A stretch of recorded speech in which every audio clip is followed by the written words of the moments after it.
안녕하십니까. 방송국에 서울대학교 신종환입니다. 오늘 말씀드린 내용은 수소의 저장 없이 바로 연료전지로 직접 적용을 하기 위한 개미산으로부터의 소생산에 관해서 말씀을 드리고자 합니다.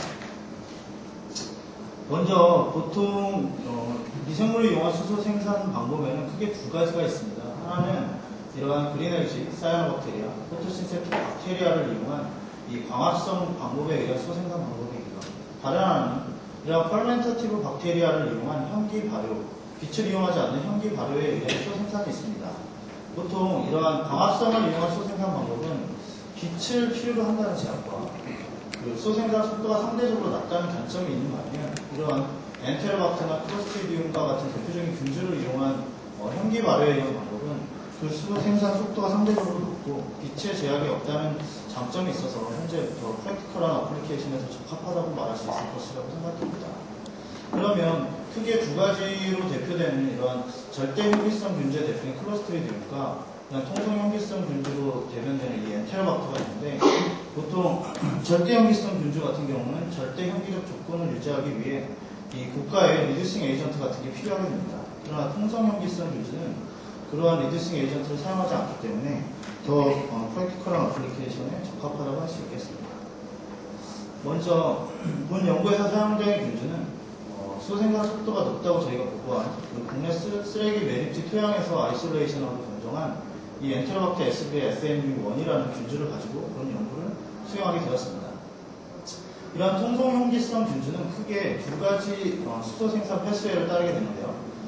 기본적으로 생물을 잘 모르시는 분이 계실 텐데 이러한 기질, 먹을 것이 되는 글루코즈로부터 미생물이 대사 과정을 통해 파이루베이트로 분해하게 됩니다.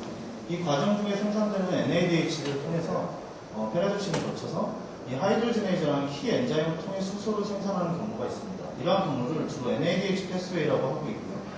다른 하나는 이 생산된 파이루베이트를 다시 파이루베이트 폴메이트 라이에이즈라는 이런 키 엔자임에 의해 아세틸코이와 폴메이트로 분해가 되고 이러한 폴메이트는 다시 이 폴메이트 하이드로전 라이에이즈라는 효소에 의해서 다시 수소와 이산화탄소로 분해되게 됩니다. 그럼 이때 이러한 분해되는 패스웨이를 개미산 분해 패스웨이라고 할 수 있겠고요. 오늘 주로 말씀드릴 내용은 이러한 글루코즈로부터의 수소 생산이 아닌 개미산으로부터의 수소 생산을 따로 떼어서 이 부분에 대해서 저희가 어떻게 적용을 할 수 있고 어떻게 응용을 할 수 있는지에 대해서 말씀을 드리고자 합니다. 그러면 이 기질로서 글루코즈를 주로 글루코즈 베이스드한 것이라든지 웨이스트 스트링 같은 경우 사용하지 않고 개미산을 사용했을 때 어떤 장점이 있는지 그리고 어떤 특성이 있는지를 말씀드리겠습니다. 먼저 이러한 생물학적 수소 생산 그리고 이런 수소 생산 경제 적용을 가기 위해 큰 밭을 내게 되는 게 이러한 수소의 일드가 낮다는 점과 수소 생산 속도가 느리다는 점이 있습니다. 또 하나 가장 크게 대두되고 있는 게 이러한 수소 저장 문제가 될 것이라고 생각됩니다. 오늘 말씀드릴 부분이 주로 이러한 수소 저장 문제를 새롭게 대치하거나 적용해 볼 수 있는 방법으로서 오늘 발표를 들어주시면 더 좋을 거라고 생각이 듭니다. 이러한 폴메이트로부터 수소를 생산하는 방법은 방금 패스에서 보셨겠지만 다른 중간시설을 거치지 않고 바로 분해가 되어 있기 때문에 이러한 CO2를 제외한 다른 메타볼라이트는 생산되지 않는다는 장점이 있습니다. 따라서 수소 일들은 100%에 도달하게 되겠고요. 어떤 다른 중간시설을 또 동일하게 겪지 않기 때문에 빠른 분해 속도, 즉 수소 생산 속도가 더 빠르게 됩니다. 그러한 장점이 있고 가장 크게 저희가 이제 고려하고 적용하고자 하는 부분이 이러한 기본적으로 평소에는 폴메이트라는 상온에서 액체 형태의 이러한 기질을 연료 저장 물질로 사용을 하고 그것을 필요시에 연료전지에 미생물을 통해서 전환을 하여 공급한다면 이러한 저장 문제를 어느 정도 해결할 수 있는 하나의 대안이 되지 않을까라는 아이디어로 연구를 수행하게 되었습니다. 이것은 보시면 현재 개발되어 있는 직접 개미산 연료전지라고 하는 DXAFC의 모식도입니다. 보시면 아시겠지만 개미산을 직접 연료전지에 공급하여 이러한 전기를 얻을 수 있는 이러한 시스템입니다. 이런 개미산을 어떤 보통의 PMFC라고 얘기하는 리포밍 과정을 거치지 않고 개미산을 연료로 사용했을 때 장점이 이런 액체 형태의 연료를 저장할 수 있기 때문에 저장이 쉽고 어떤 핸들링이 쉽다는 큰 장점이 있고 이에 반해서 가장 큰 단점이 이런 파워 덴서티가 이런 리포밍에 의해서 수소를 사용하는 것보다 낮다는 큰 단점이 있습니다. 따라서 저희는 이러한 파워 덴서티를 높여주고 이 장점이 되는 스토리지를 액체 형태로 한다는 두 가지 장점을 같이 일석이조 효과를 얻을 수 있는 방법을 고안하고 있습니다. 저희가 제안하고 있는 바이오 리포머 시스템인데요. 그래서 보시면 아시겠지만 이 개미산을 직접 연료전지에 적용을 하는 것이 아니라 이러한 개미산, 연료가 되는 평소에는 이러한 개미산의 형태로 저장을 하게 됩니다. 그리고 필요시에 이러한 미생물이 여기서는 홀셀 바이오 캐탈리스트가 되고 이러한 홀셀 바이오 캐탈리스트가 필요시에 이것을 수소로 전환시키는 반응에 따라서 CO2가 생성되는 CO2는 모노에탄올 아민과 같은 MA 같은 이와 같은 물질에 의해 제거를 하게 되고 이 순수한 수소를 필요시에 직접 연료전지에 공급하는 이러한 새로운 바이오 리포머 시스템을 저희는 연구하고 있습니다. 이러한 바이오 리포머 시스템이 상용화된다면 장점으로서 아까 TFAFC의 단점이 되는 낮은 파워 덴서티를 어느 정도 해결할 수 있는 높은 파워 덴서티를 얻을 수 있을 거라 생각이 되고 평소에 이 액체 형태로 저장을 할 수 있기 때문에 가스 형태로 저장하는 것보다 더 저장이 용이하다는 장점이 있을 것입니다. 또한 생물학적 반응이기 때문에 이런 상합 반응에서 모든 반응이 이루어지기 때문에 큰 장점이 있다고 할 수 있고 반응 중에 CO 가스, 보통 CO 가스는 연료전지에 촉매의 피도를 일으키는 물질로서 CO 가스의 생성이 일어나지 않는다는 장점이 있습니다. 그럼 이러한 바이오 리포머를 개발하기 위해 그 전 단계로서 오늘 말씀드릴 내용인데 필요한 것이 이러한 개미산으로부터 개미산 분해를 통해 수소 생산을 하는 이런 조건에 대한 최적화가 필요할 것입니다. 그것에 대한 해당되는 어떤 팩터들은 pH나 온도, 폴메이트 농도 이런 것들이 있을 것이고 그러한 중요한 이 팩터들의 최적 조건을 유지해주는 것이 또 아주 중요하다고 생각합니다. 따라서 이러한 pH와 폴메이트 농도를 유지하기 위한 공정 개발에 대해서 말씀을 드리고요. 마지막으로 이러한 개발된 생물학적 수소가 연료전지에 실제로 적용할 수 있는지 그것에 대해서 어플리케이션에 대해서 말씀을 드리고자 합니다. 먼저 분석 방법을 말씀드리면 제가 사용하는 주로 반응기를 사용하는데요. 이 안에 있는 것이 폴밍 엑시드 그림은 다른 글루코즈 베이스를 찍은 것이라 색깔은 좀 다른데요. 폴메이트가 들어있는 이런 솔루션을 통해서 미생물을 주입하게 되면 수소가 생산되게 됩니다. 이때 생산된 수소는 그 볼륨의 경우는 수상치환을 통해서 측정을 하고 있고요. 컨텐츠의 경우는 GC를 통해서 TCD로 분석을 하였으며 이 솔루션 안에 있는 셀 농도의 경우는 스펙트로 포토메트를 이용하여 측정을 하였습니다. 또한 폴메이트와 글루코즈와 같은 기타 다른 엑시드나 이런 것이 생성되게 되면 그러한 메타볼라이트 분석은 HPLC를 통해서 측정을 하였습니다. 그러면 무엇보다 먼저 이러한 제가 사용하고 있는 엔트로박터 SB-SN1이라는 이런 셀이 어떤 수소 생산 경로를 가지고 아까 개미산 분해를 통해서 수소를 생산할 수 있는지를 먼저 확인해 보아야 될 것입니다. 따라서 이 글루코즈, 여기는 아직까지 글루코즈를 넣었을 때 글루코즈를 분해를 하고 미생물이 처음에 자라게 됩니다. 그렇게 자라게 되다가 더 이상 글루코즈가 없으면, 특히 우리가 생각하는 밥이라고 하는 이런 글루코즈가 더 이상 없게 되면 미생물은 더 이상 자라지 않는 정지기에 돌입하게 됩니다. 이러한 정지기에서 중요한 단서를 찾게 되었는데요. 보통 미생물이 자라는 것과 동시에 글루코즈는 감소하지만 이러한 바이프로덕트로서 개미산이 생성되게 됩니다. 그러나 이러한 수소 생산이 급속적으로 일어나게 되는 정지기에 개미산 분해와 함께 수소 생산이 급격히 일어나는 것을 볼 수 있었습니다. 따라서 처음에 말씀드린 두 가지 패스웨이 중에 개미산 분해를 통해서 본 균주는 수소를 주로 생산한다는 결론에 도달하였습니다. 그러나 두 번째로는 이러한 내부적으로 생성되는 개미산이 아닌 외부의 개미산을 주입하였을 때도 수소를 생산할 수 있는지를 확인할 필요가 있었습니다. 따라서 기본적으로 글루코즈를 통해서 수소 생산이 방금 보신 바와 같이 어느 정도 일어나고 더 이상 일어나지 않는 시점에 배양기 내에 수소를 다 N2 가스 퍼징을 통해서 1시간 동안 퍼징을 하게 됩니다. 그럼 더 이상 배양기 내에는 생성된 수소가 없게 되고요. 그때 이 내부의 폴메이트가 아닌 외부에서 사용적으로 사용할 수 있는 저희 폴메이트를 주입하였을 때 이 수소 생산이 다시 일어나는지에 대해서 검토해 보았습니다.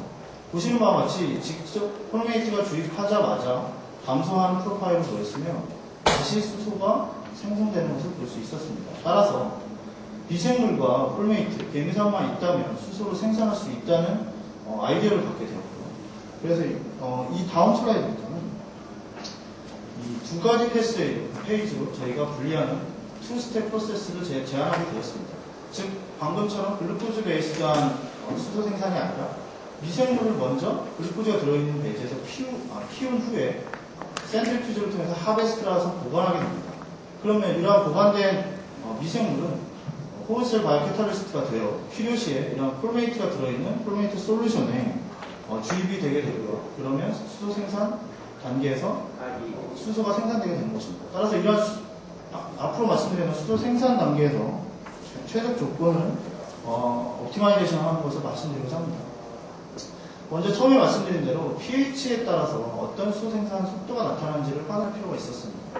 보시는 바와 같이 이 5.8에서부터 7까지의 pH 레인지에서 가장 높은 수소 생산 속도는 6 근처에서 나오는 것을 볼 수 있었으며 그 이상에서는 수소 생산 속도가 급격히 감소되는 것을 볼 수 있었습니다. 따라서 최저 pH는 6 근처라고 저희가 확인할 수 있었으며 두 번째로 이제 온도에 대한 효과를 체크를 해보았는데요. 방금 구한 이 최저 pH 6.1에서 어떤 온도에 대한 프로파일을 나타내는지 살펴보았습니다. 보시는 바와 같이 37도에서 가장 높은 수소 생산을 나타냈으며 그 이전에는 급격히 줄어드는 것을 볼 수 있고 그러나 30도 이상에서는 줄어드는 속도가 좀 적은 것을 알 수 있었습니다. 또 하나는 이러한 기질이 되는 기질 농도에 따라서 어떤 수소 생산 패턴을 나타내고 수소 생산 속도가 어떤지를 비교해 보았습니다. 보시는 바와 같이 폴메이트 농도가 높아질수록 수소 생산 속도가 증가하다가 오히려 350mm몰 이상의 고농도의 폴메이트에서는 오히려 수소 생산이 이니비션 되는 것을 볼 수 있었습니다. 따라서 무한정하게 폴메이트를 넣어줄 수는 없기 때문에 어느 정도의 최적 조건의 폴메이트를 유지해주고 pH를 유지해주는 것이 아주 중요한 팩터가 된다고 할 수 있을 것입니다. 이것은 방금 저희가 확인을 한 옵티멀 컨디션에서 수소 생산 프로파일을 나타내는 것인데요. 보시다시피 이건 외부에서 이 배진액을 넣어준 폴메이트 솔루션에 있는 폴메이트가 되고요. 이것이 0시간이라는 것이 미생물을 하베스트한 미생물을 넣어준 시점이 되겠습니다. 넣어주자마자 폴메이트는 급격히 분해되는 모습을 보였고요. 수소 생산은 급격히 증가하는 것을 볼 수 있었습니다. 따라서 이러한 옵티멀 조건에서 수소 생산 폴메이트를 수소로 전환할 수 있는 홀셀 바이오 캐탈리스트로서 사용할 수 있다는 걸 확인할 수 있었으며 그 일드 또한 이론적으로 100%인 1임을 확인할 수 있었습니다. 그러면 아까 말씀드렸듯이 pH와 폴메이트 농도는 유지해 주는 게 매우 중요하다고 말씀드렸습니다. 그래서 그것을 유지해 주기 위해서는 이 배진에 이쪽을 배지라고 생각하시면 되고요. 이 안은 셀 안이라고 생각하시면 될 거라고 생각합니다. 폴메이트가 이렇게 있을 때 폴메이트는 미생물에 의해 업테이크가 되고 이것이 이러한 아까 말씀드린 키 엔자임인데요. FHL이라고 하는 이러한 엔자임에 의해서 수소로 전환되어 외부로 수소가 나오게 되는 것입니다. 따라서 이 폴메이트는 배진에 점점 줄어들게 되고 그와 동시에 pH가 증가하게 됩니다. 그렇기 때문에 이러한 pH와 폴메이트 농도를 동시에 유지할 수 있는 방법이 무엇이냐고 생각을 했을 때 이러한 폴메이트를 pH 증가분만큼 넣어주면 계속 두 가지가 유지되지 않겠느냐는 아이디어에 의해서 pH 스탯을 사용한 패드 배치 방식의 오퍼레이션을 제안을 하였습니다. 그래서 그 결과인데요. 각각의 농도에서 10mm몰에서부터 500mm몰까지의 농도의 폴메이트 농도를 유지시켜 주기 위해서 pH 스탯을 사용한 그래프입니다. 보시다시피 pH는 아주 잘 컨트롤 된 것을 알 수 있었고요. 각각의 폴메이트도 계속 잘 유지되는 것을 볼 수 있었습니다. 그래서 이러한 각각의 폴메이트 농도에서 어떤 것이 가장 좋은 효과를 나타내고 어떻게 유지되는 것이 좋을 것인가 이것을 확인해 보았습니다. 오른쪽 그래프를 먼저 보시면 방금 보여드린 바와 같이 각각의 폴메이트 농도에 따라 수소 생산 프로파일을 나타내는 것인데요. 이 맨 아래 오픈 서클의 경우는 이 폴메이트 스탯을 사용하지 않고 폴메이트가 지속적으로 줄어들게 되겠죠. 그럴 때 프로파일이 되겠고 나머지 부분은 각 농도에 따른 폴메이트 각 농도에서의 폴메이트 스탯을 사용한 수소 프로파일이 되겠습니다. 보시는 바와 같이 폴메이트 스탯, pH 스탯을 사용하지 않은 이러한 것에 비해서 각각의 경우 25mm몰, 100mm몰, 300mm몰 모두 다 더 수소 생산량이 증가하는 것을 볼 수 있었으며 오히려 10mm몰 이하는 매우 낮은 수소 생산 속도를 나타냈고요. 500mm몰은 아까 처음의 결과와 마찬가지로 오히려 저해하는 것을 볼 수 있었습니다. 따라서 그리고 결과적으로 이러한 수소 생산량은 pH 스탯을 사용하지 않고 폴메이트 농도를 일정하게 유지하지 않은 것에 비해 42%의 증가하는 결과를 얻을 수 있었고요. 내수 또한 동일하게 100% 이론적으로 100%에 도달할 수 있었습니다. 그러나 이것은 이제 앞으로 연구해야 될, 해결해야 될 문제인데요. 셀 라이시스가 일어나기 때문에 고농도로 유지하는 것이 무조건 좋다고만 할 수 없을 거라 생각합니다. 이건 지금 연구하고 있기 때문에 앞으로 연구가 되어질 거라 생각합니다. 또 하나의 요인으로 이러한 배양기 내에 수소의 이러한 파셜 프레셔가 중요한데 엔트 퍼징을 통해서 그런 파셜 프레셔를 이 50% 근처보다 이렇게 5% 이하로 낮췄을 때는 수소 생산 속도가 2배 이상 증가한 결과를 얻을 수 있었습니다. 그러면 마지막으로 이제 이러한 생물학적으로 생산된 수소가 정말로 연료전지에 적용할 수 있는가가 아마 가장 큰 문제가 될 거라고, 키가 될 거라고 생각이 됩니다. 일단 여기에서 보시면 이러한 직접 계미산 분해를 통해서 이러한 호르셀 바이오 캐탈리스트를 사용한 미생물을 위해 사용한 수소를 생산하고 이러한 생산된 수소를 연료전지에 직접 공급하여 이러한 아이브의 커브를 그려보았습니다. 보시는 바와 같이 이러한 어떤 혈압을 걸어주지 않았던 부분에서 OCV는 1.1V 정도로 매우 잘 짠 것을 볼 수 있었고요. 물론 지금의 경우는 CO2를 흡입 관리하지 않았기 때문에 이러한 볼티지의 감소가 나타났지만 향후 지금 연구 단계에서 CO2를 제거하고 고농도로 생산 속도를 높인다면 더 많은 파워와 볼티지의 감소를 나타낼 수 있을 거라고 생각이 됩니다. 이것은 실제로 지금 보이는 동영상은 이러한 생물학적 수소를 직접 적용하여 이 가능한지에 대한 데몬스트레이션을 보여드리는 건데요. 잘 구동이 되는 것을 볼 수 있었고요. 이제 이 슬라이드는 서머리하는 슬라이드예요. 즉 이제 저희 국내 쓰레기 웨이트 토양에서 아이솔레이션한 스트레인 SN1의 경우 이러한 수소 생산 패스웨이가 프로메이트 수소 생산 패스웨이를 위해서 수소 생산을 위해서 프로메이트 분해를 통해서 수소를 생산하기 때문에 프로메이트를 사용할 수 있다는 것을 알 수 있었고요. 메이저 패스웨이는 프로메이트 디컴포지션 패스웨이라는 걸 알 수 있었고 최적 부분은 pH 6분차 37도씨 그리고 이러한 pH와 프로메이트 농도를 컨트롤하기 위해 pH 스탯이라는 프로메이트 피딩 pH 스탯이라는 새로운 공정을 제안하였습니다. 또 마지막으로 이러한 하베스트된 셀들은 홀셀 바이오 캐탈리스트로서 사용되어 바이오 리폼으로서 사용될 수 있다는 가능성을 검증해 보았습니다. 오늘 발표는